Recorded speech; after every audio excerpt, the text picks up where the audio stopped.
June 6, 1942, the first decisive Allied naval victory in the Pacific occurred near Midway Island.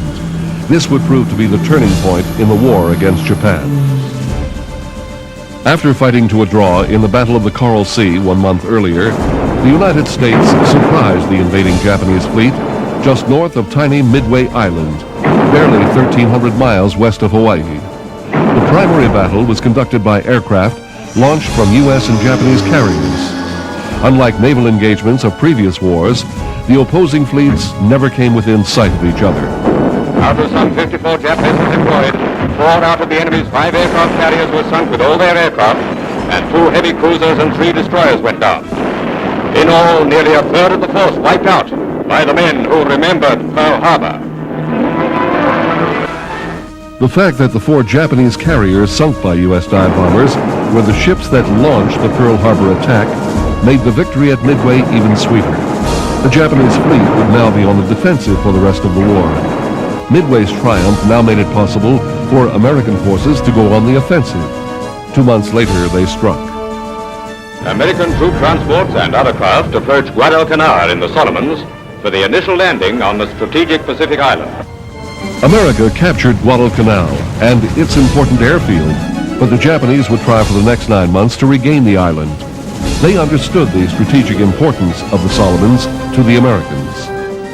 Tulagi and Guadalcanal formed the bullseye, stepping stones from which to re-win the South Pacific and start the push to Tokyo.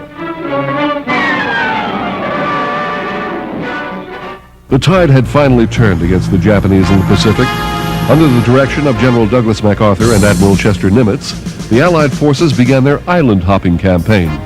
MacArthur's brilliant strategy was to attack only the smaller, less defended islands, severing enemy supply lines, allowing the better defended Japanese islands to wither on the vine. A mighty carrier, part of the great United States naval fleet protecting the landings of MacArthur's men in the Philippines, prepares to lose its power on the attacking Japs. The summit of the campaign came at the Battle of Leyte Gulf. Japanese Admiral Toyota planned to stop MacArthur's bid to recapture the Philippines, but his plan was doomed. The Japanese Navy ran into the entire American fleet, 166 ships and 1,200 fighter planes in the largest naval engagement in history. The USS Princeton is lost, but the attacker goes into a death spiral.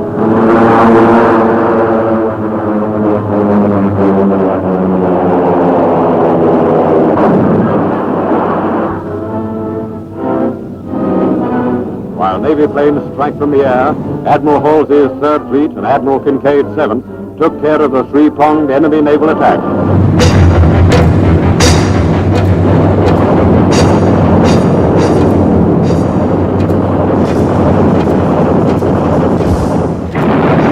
The battle virtually destroyed the Japanese Navy, knocking out over 1/3 of its ships and over 7,000 aircraft.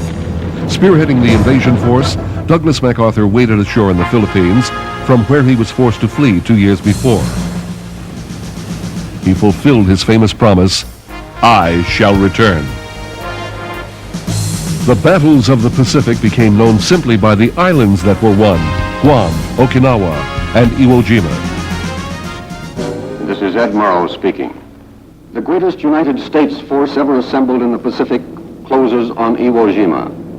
800 ships and thousands of small landing craft head for the island.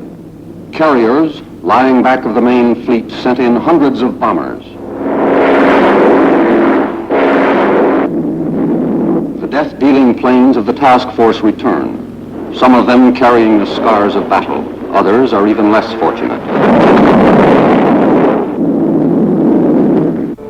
This was the toughest single action of the Pacific War.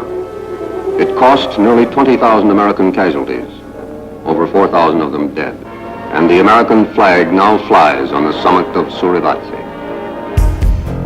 The victory at Iwo Jima left Allied forces only 750 miles from Tokyo.